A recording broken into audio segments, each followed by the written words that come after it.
Seigneur soit avec vous. Et avec votre esprit. Évangile de Jésus-Christ selon saint Luc. Gloire à toi, Seigneur. Il arriva que Jésus, en un certain lieu, était en prière. Quand il eut terminé, un de ses disciples lui demanda: Seigneur, apprends-nous à prier, comme Jean le Baptiste, lui aussi, l'a appris à ses disciples.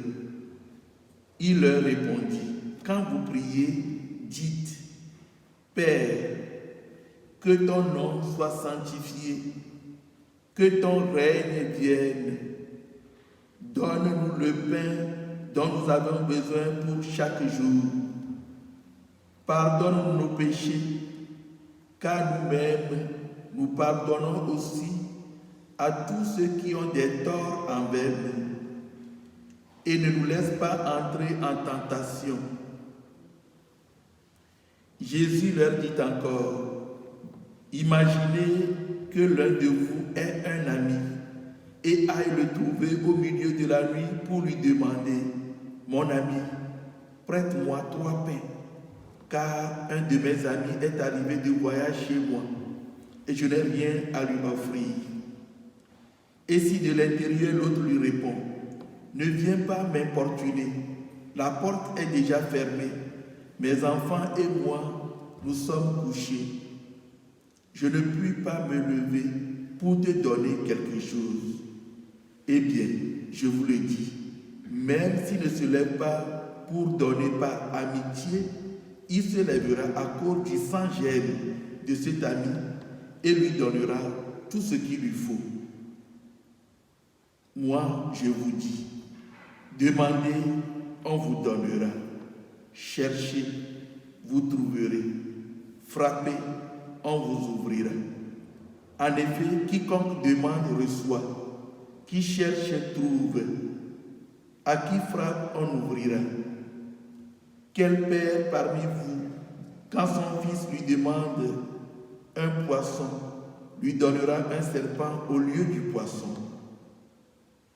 Ou lui donnera un scorpion quand il demande un œuf?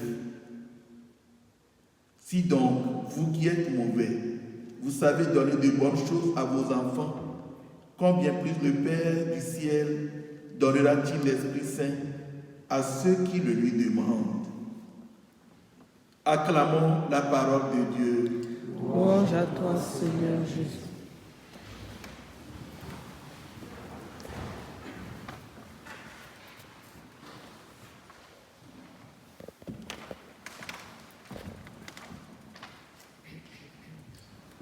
Demandez, on vous donnera. Cherchez, vous trouverez. Frappez, on vous ouvrira. Chers frères et sœurs dans le Christ, la prière est au cœur de la liturgie de ce 17e dimanche du temps ordinaire. La prière est assurément l'un des indicateurs les plus crédibles de notre vie spirituelle. Elle révèle le degré de maturité de notre foi, tout autant que la qualité de la relation qui nous lie à Dieu notre Père. La première lecture nous présente Abraham dans une attitude de prière en intercédant pour Sodome et Gomorrhe, dont les habitants se sont pervertis. Je dis souvent qu'il faut parcourir la Bible comme si on lisait un roman, mais tout en marquant les passages qui nous touchent. Quand on était petit, au petit séminaire, à l'âge de 10 ans, 11 ans, on faisait cet exercice de lire la Bible du début jusqu'à la fin. Et là où j'étais formateur au séminaire propédeutique, on invitait les étudiants à lire toute la Bible et relever les passages qui marquent.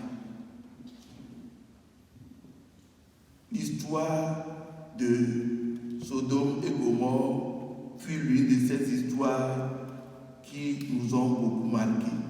Il n'y a rien de nouveau sous le soleil. Aujourd'hui, cette histoire interpelle notre monde. Il faut relire ces passages-là. Avec confiance et persévérance, Abraham entre en dialogue avec ces trois visiteurs qui étaient trois anges. En passant de 50 justes, il arrive à 10. C'est comme il démarchait. Il discutait comme on discute un prix d'achat. Si tu trouves 50, la question était, est-ce que tu peux faire mourir à la fois des justes et des méchants? 50, non. 45, jusqu'à 10. Ça veut dire, s'il descend encore, ce sera 5. Et après 2. Cependant, la prière est ce dialogue confiant avec Dieu. Les maîtres spirituels, les maîtres de la spiritualité chrétienne parlent d'un cœur à cœur avec Dieu. Dieu ne peut jamais confondre le juste avec les pécheurs.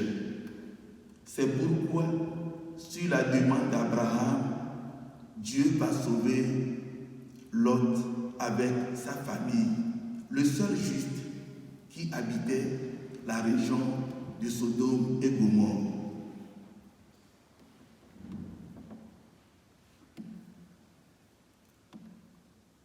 La prière,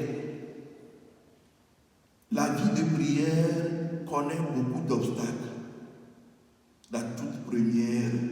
Le tout premier obstacle, c'est parler du manque du temps. J'aime pas de temps. Parmi les nombreux obstacles de la vie de prière, il y a aussi le silence de Dieu face à nos demandes, ce qui entraîne un découragement.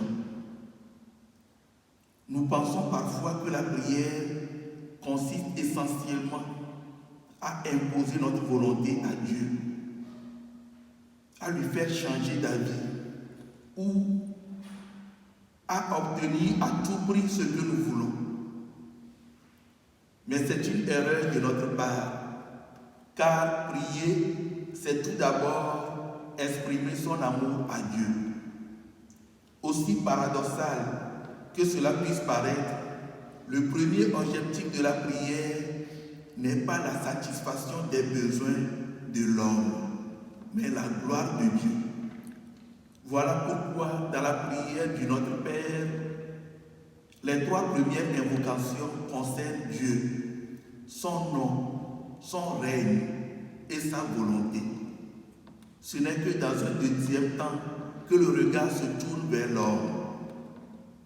Cherchez d'abord le règne de Dieu, le reste vous sera donné par surcroît. À travers la prière, un lien filial, un lien d'amitié se crée entre Dieu et nous. Une manière simple de prier est de savoir dire merci à Dieu chaque jour qu'il nous donne, dans la joie comme dans les épreuves. Merci au Seigneur pour tous ses bienfaits à notre endroit. Et aussi savoir lui demander pardon. Pardon pour nos fautes. Pardon pour nos indifférences à l'égard de nos frères et sœurs. Et il faut toujours se rappeler comment terminer nos prières de demande. À l'exemple de Jésus en s'adressant à Dieu notre Père. Non pas ma volonté, mais que ta volonté soit faite. Sûr que Dieu ne peut jamais nous vouloir du mal. Que le Seigneur fasse de nous des hommes et des femmes de prière, en entrant souvent en dialogue confiant et filial avec lui, pour sa gloire et notre salut. Amen. Amen.